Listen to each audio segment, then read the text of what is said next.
오늘 말씀은 누가복음 22장 54절에서 71절 말씀입니다.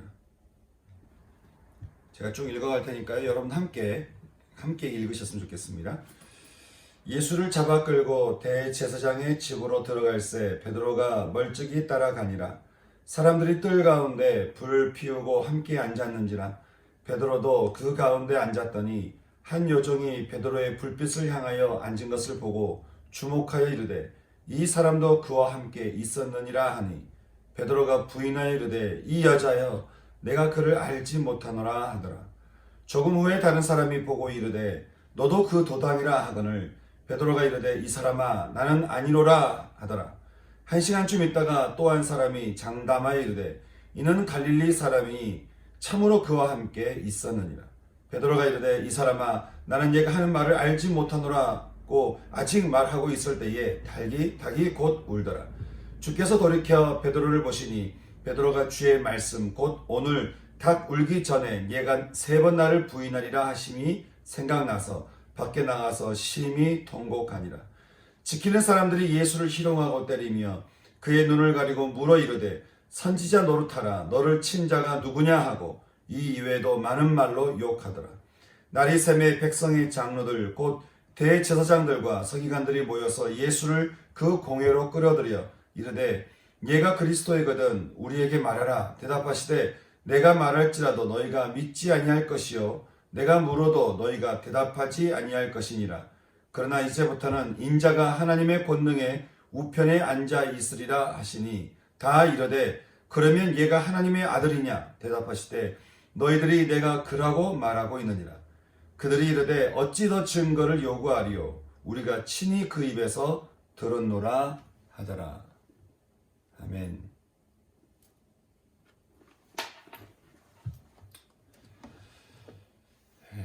오늘은 우리 고난주간 두 번째 날입니다. 어제 우리는 주님이 고난의 언덕을 넘어가시기 전에 가장 먼저 하셨던 기도에 대한 말씀을 함께 나눴습니다.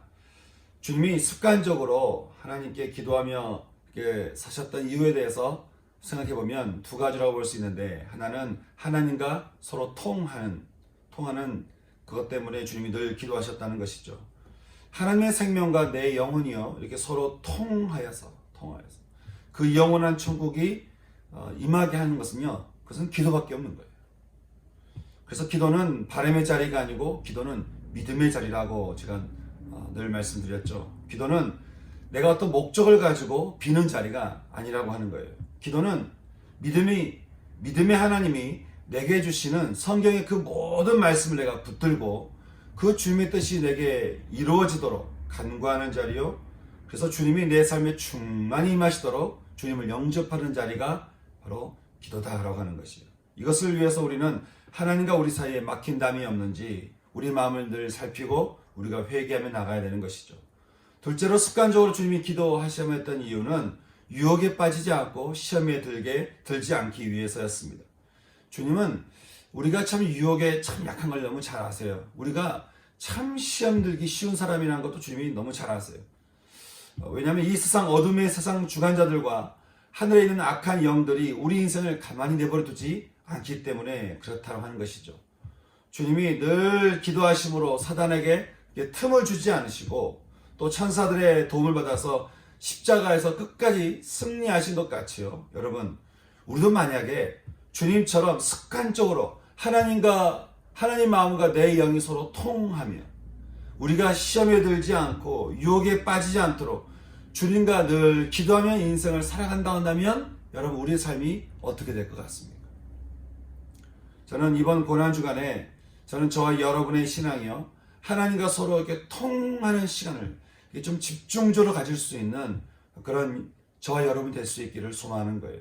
이렇게 새벽에도 기도하지만 여러분 오늘 말씀 가지고도 하루 종일 정말 이 한 주간은 하나님과 여러분 자신의 그 영혼이 통할 수 있도록 기도하면서 그냥 하루 종일 습관적으로 일을 하든 뭘 하든 사람을 만나든 어떤 상황에서도 늘 하나님과 기도하며 살아갈 수 있는 이런 시간을 여러분 가지시면서 이렇게 하는 것이 정말 기도구나.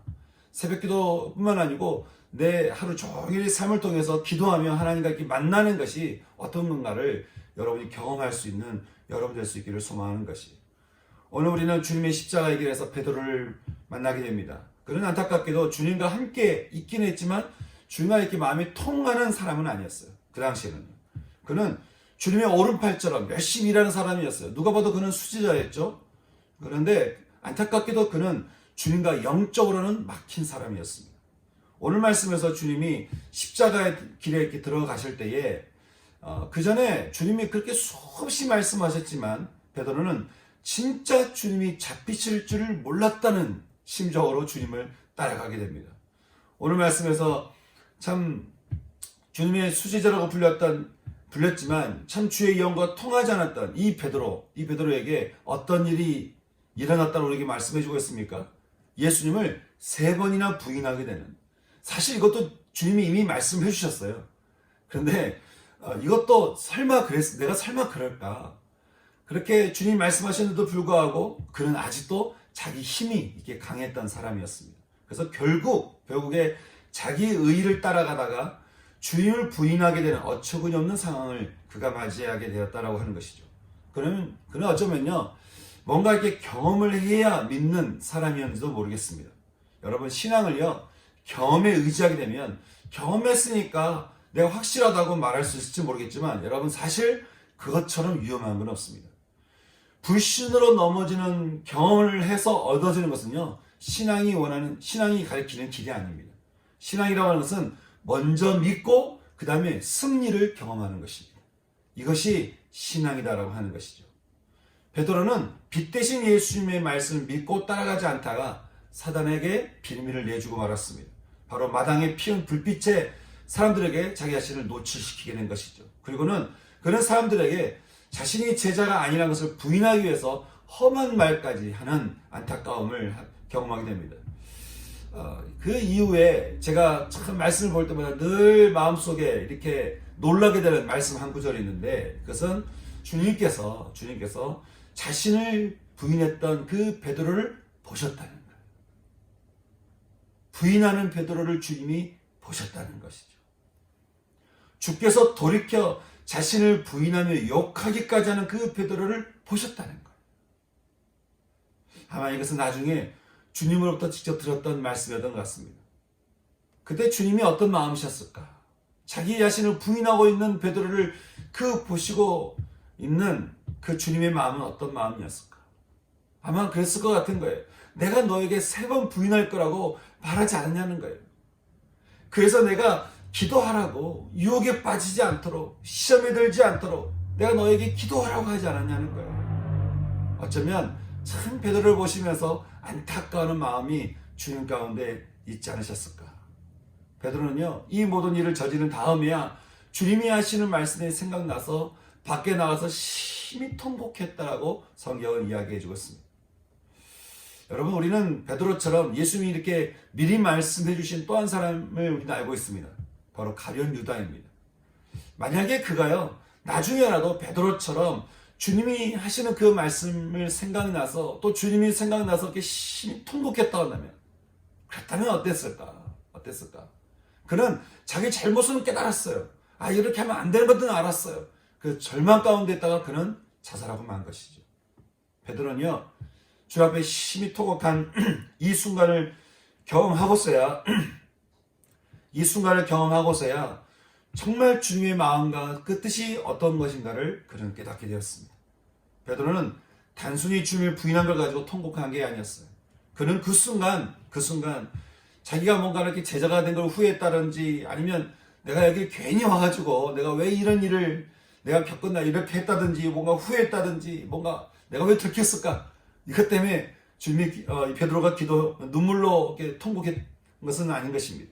베드로는 이제까지 자기 힘으로 믿고 이렇게 살다가 3번까지 부인하게 된 그 순간, 이제까지 내 힘을 가지고 이렇게 막 살아왔던, 그래서 내 고집과 내 생각과 그리고 내 주장대로 그렇게 살아왔던 그 삶의 결과가 결국 이거구나.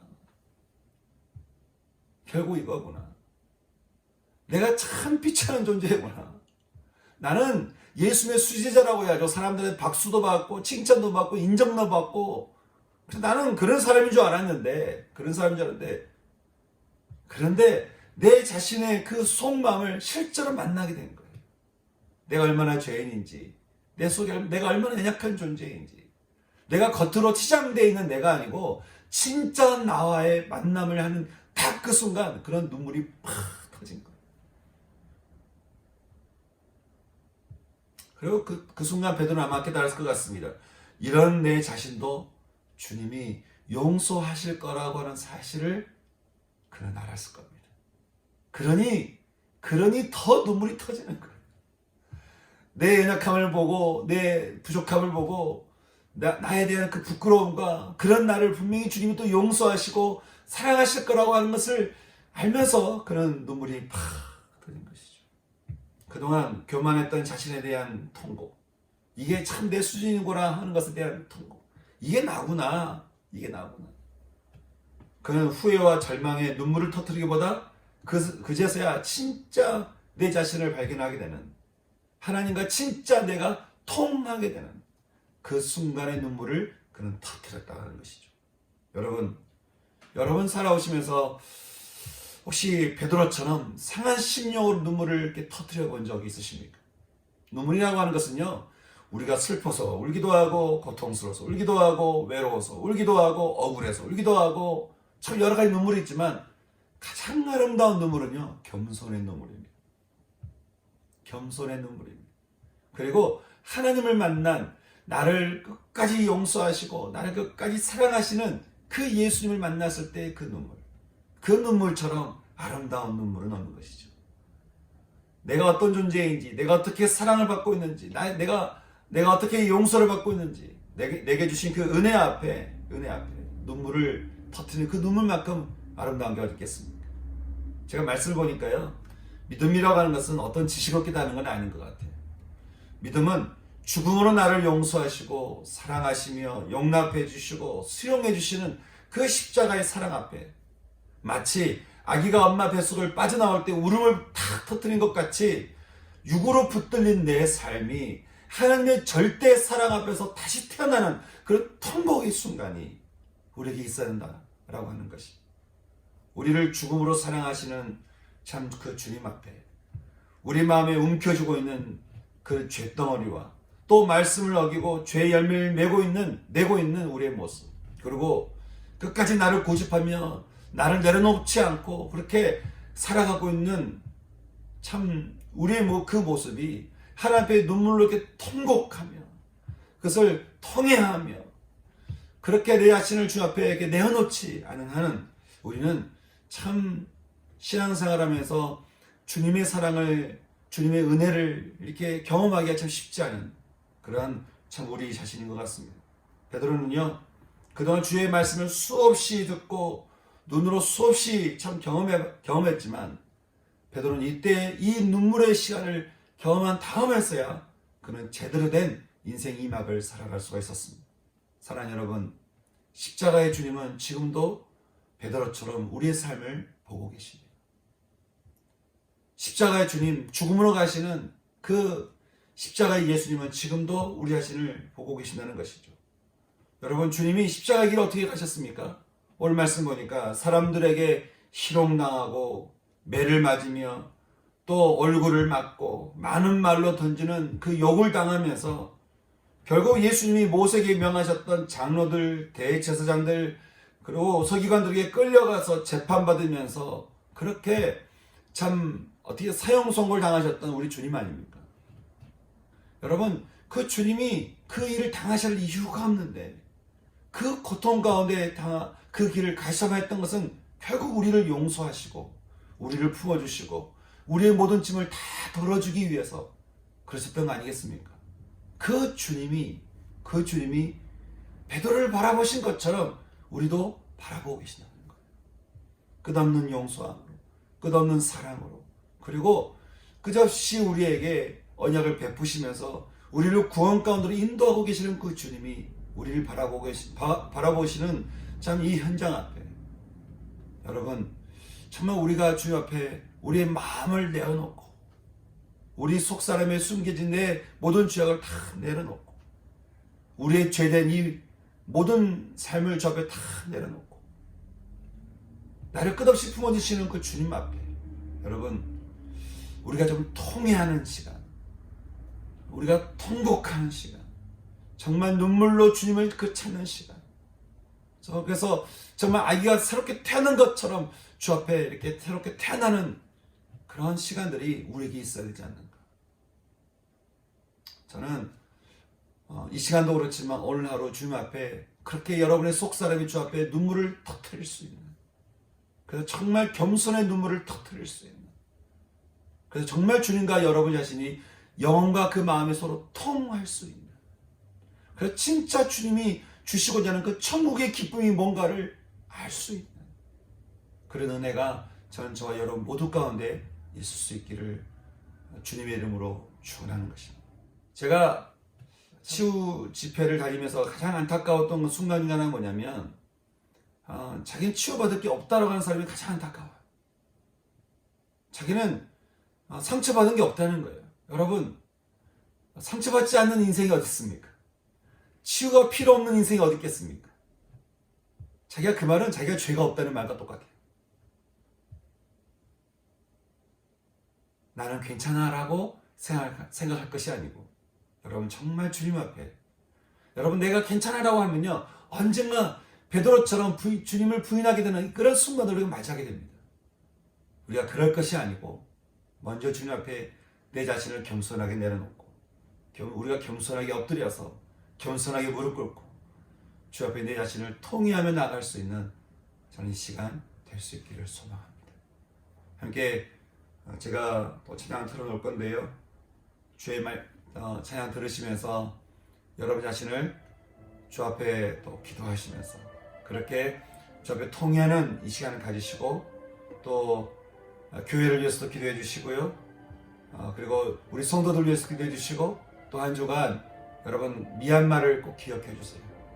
미얀마를 위해서 꼭 기억하시면서 함께 기도해 주셨으면 좋겠습니다. 그리고 우리나라 또 시장 선거 있는데 이 나라를 위해서도 함께 참 기도할 수 있는 이 시간 됐으면 좋겠습니다. 함께 주의 말씀 가지고 기도하시고 각자 주기도문으로 기도를 마치시기 바랍니다. 함께 기도하겠습니다. 기도하시겠습니다.